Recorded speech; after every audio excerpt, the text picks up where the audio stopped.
Hat, sunglasses, Pepsi, notes, sources, thick skin. Check. You already know. Let's go.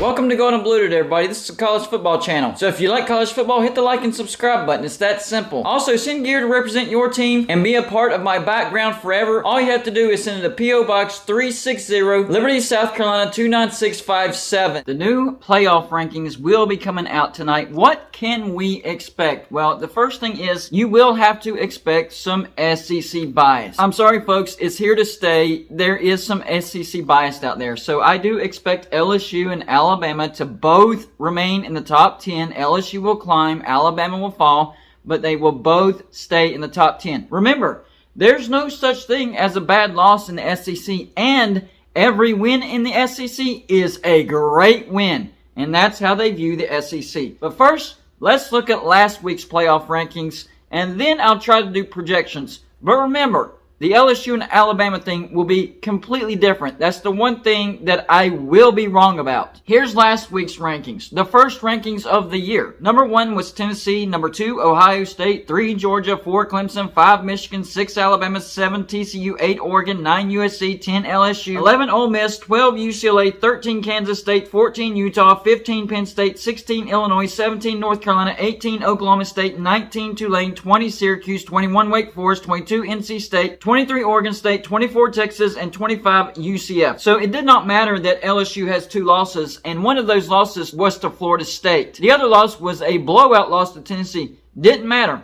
LSU was a top 10 team. Well, you better believe a home win via a 2-point conversion over Alabama is going to bump them up in the rankings. A 2-loss LSU will be above a bunch of 1-loss teams, possibly above an undefeated TCU. I'm telling you, that's possible. Am I expecting that? Not really, but it wouldn't surprise me. Here's how I think the new playoff rankings should go. Now remember, I'm going to be way off with Alabama and LSU. So me and the playoff rankings will disagree on those 2 teams. But the rest of these teams, maybe I'm close, maybe I'm not. I don't know. The number 1 team, in my opinion, and I do think they will be the new number 1 team in the playoff rankings, is Georgia. They are 9-0. They had a great win over Tennessee, so I vaulted them up 4 spots to the number 1 spot. Georgia has been in and out of my number 1 spot because they did struggle against Kent State and barely beat Missouri. But hey, they're undefeated and a great win over Tennessee. I think Georgia has earned that number 1 spot. Number 2, I have Michigan.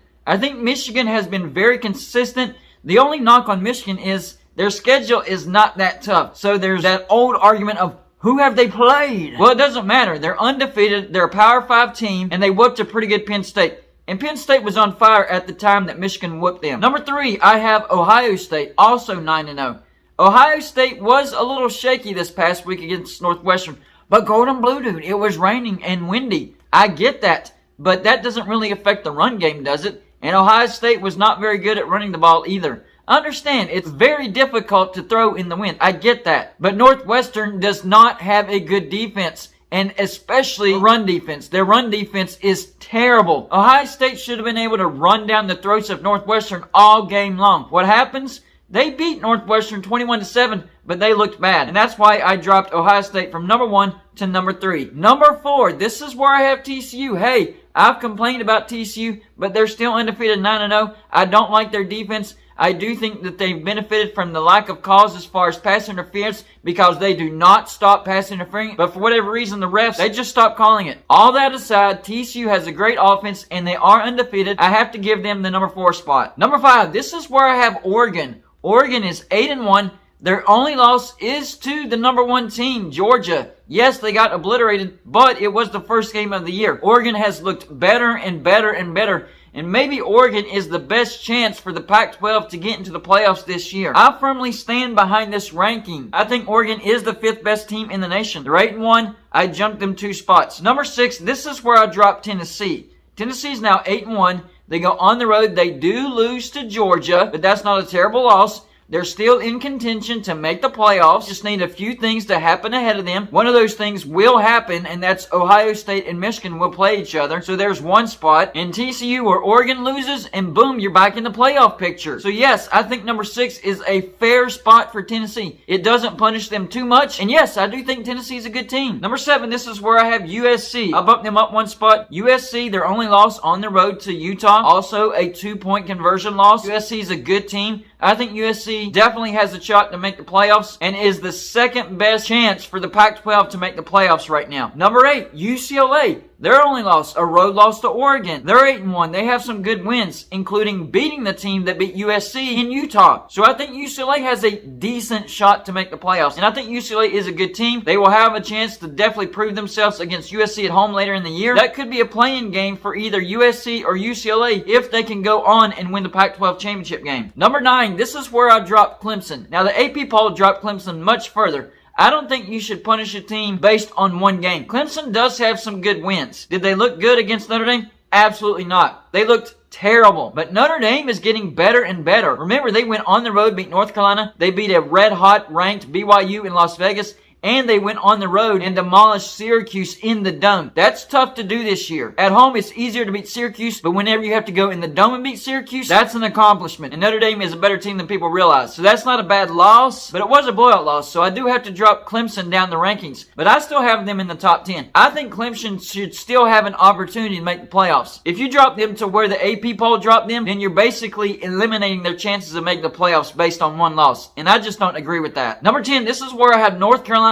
North Carolina only has one loss, and it's to Notre Dame. North Carolina's getting better and better. I know. They barely beat Virginia on the road. But hey, a win's a win. North Carolina could get to the ACC championship with one loss, and if they beat Clemson, can North Carolina sneak into the playoffs? They can, but they need a bunch of things to happen for that to happen. Number 11, this is where I have Ole Miss. They were on a bye week last week, but still, they only have one loss. It was a blowout loss to LSU, but they have one less loss than LSU. That's why I have them ranked above LSU. Maybe it's just me, but I think losses matter. It's not just who you beat, but how many losses you have and who you lost to. Ole Miss just has one loss right now. If LSU loses another game, then Ole Miss can make the SEC championship game if they win out. Number 12, this is where I have Utah. Utah 7-2. Utah has some good wins. Utah won again, so I jumped them up one spot. Number 13, this is where I have LSU. Just on the outskirts of the top 10. Am I saying LSU is a bad team? Absolutely not. I think LSU is a good team, but I'm still counting their losses. They did lose to Florida State,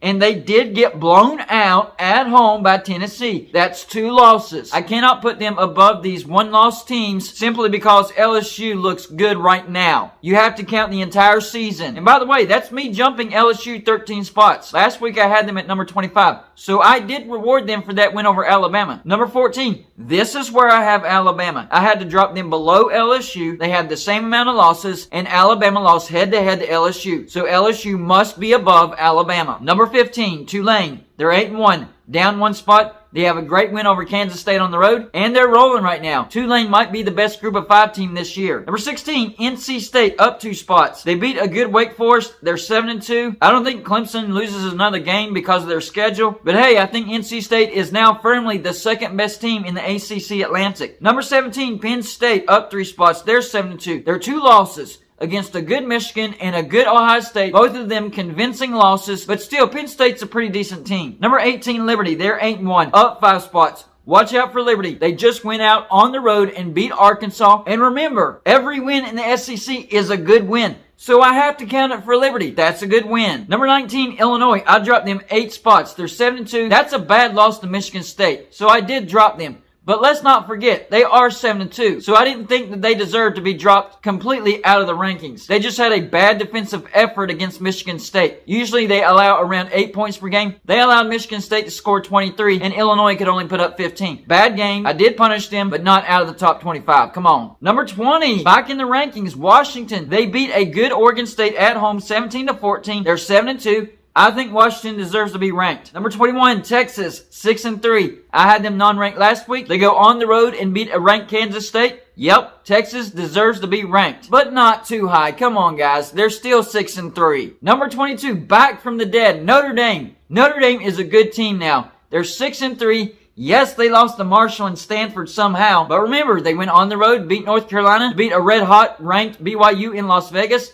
They went on the road and shut down Syracuse in the Dome, and they just demolished Clemson at home. Notre Dame deserves to be ranked. Number 23, UCF. They're 7-2, up 2 spots. They went on the road, had a massive lead against Memphis. Memphis did battle back, but UCF survived and beat them, up 2 spots. Number 24, Florida State, back in the rankings. They're now 6-3. Florida State could finish the season ranked, and hey, that's a win and taking a step forward trying to rebuild Florida State. This is exactly the type of season that Florida State fans were hoping for. And finally, number 25, Oregon State. I kept them barely in the rankings, but down 9 spots. They went on the road and lost to a good Washington. That's a tough road environment. But remember, they're a 6-3 team. They have some decent wins, and the losses that they do have were against good teams, close losses. Oregon State is still a good team. So y'all let me know in the comments section, do you agree with these new rankings? I know some of these are going to be way off, especially LSU and Alabama, because the playoff committee will overvalue those 2 teams. But the rest of this list, what did you think about it? That's all I got for you for this show. Like and subscribe if you haven't already, and I'll see you on the next show.